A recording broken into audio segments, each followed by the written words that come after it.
गेल्या 20 वर्षांपासून आपल्या कार्यकर्तृत्वानं कळवणच्या राजकीय आणि सामाजिक क्षेत्राचा केंद्रबिंदू बनलेले कळवण तालुक्याचे जनसामान्यांचे आधारस्तंभ आदरणीय रवींद्र बाबा देवरे यांच्या वाढदिवसानिमित्त कळवण तालुक्यातील तमाम जनतेतर्फे लाख लाख शुभेच्छा।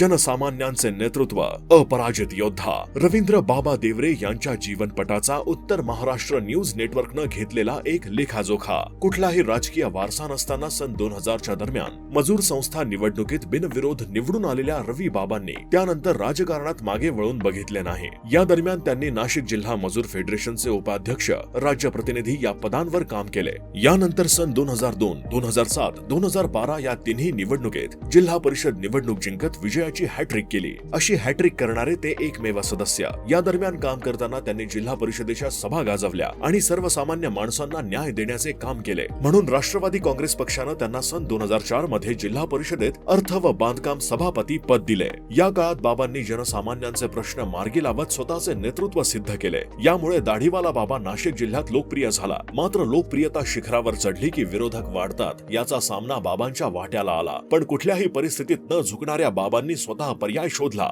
आणि अभोणा गटात 2007 साली काँग्रेसची वाट धरत दुसऱ्यांदा जिल्हा परिषद गाठली। यानंतर स्थानिक नेतृत्वानं 2012 साली बाबांशी जमवून घेतले आणि बाबांनी 2012 मध्ये तिसऱ्यांदा जिल्हा परिषद गाठली। या दरम्यानच त्यांनी पहिल्यांदा मराठा विद्याप्रसारक समाजाचे कळवण संचालक म्हणून मविप्र संस्थेत प्रवेश केला। या दरम्यान त्यांनी अनेकांचे प्रश्न मार्गी लावले। यामुळे जनमानसात बाबांचा जनाधार वाढला आणि त्यांनी विधान परिषद लढवावी अशी मागणी झाली। पण सत्तेसाठी स्वपक्षीयांशी गद्दारी करण्यात बाबा स्वभावामुळे कमी पडले। यानंतर 2017 मध्ये तालुक्यातील सगळे गट राखीव झाले। काही नतद्रष्टांनी बाबांना मविप्र पासून अडवले। बाबांनीही तब्येतीच्या कारणास्तव आणि संसार, व्यवसाय यासाठी 2017 ते 2022 दरम्यान आराम करत तालुक्यातील व्यक्ती खासदार व आमदार झाली पाहिजे यासाठी प्रामाणिक प्रयत्न केले। मात्र सत्तेशिवाय शहाणपण नाही याचा प्रत्यय बाबांना यानंतर आला। त्यातच बाबा राजकारणातून संपला। त्यांनी आता आराम करून तब्येतीची काळजी घ्यावी अशा वल्गना काही विरोधकांनी पेरायला सुरुवात केली। मात्र कुठलीही टीका अंगावर न घेता बाबांनी पाण्याच्या प्रवाहाच्या विरुद्ध दिशेने पोहायचा निश्चय केला आणि मविप्र निवडणुकीच्या निमित्तानं पुन्हा एकदा नितीन ठाकरे यांच्या परिवर्तनाच्या हाकेला साथ देत आपली राजकीय कारकीर्द संपली नसल्याचा संदेश विरोधकांना दिला आणि बघता बघता विजयाची पताका फडकवून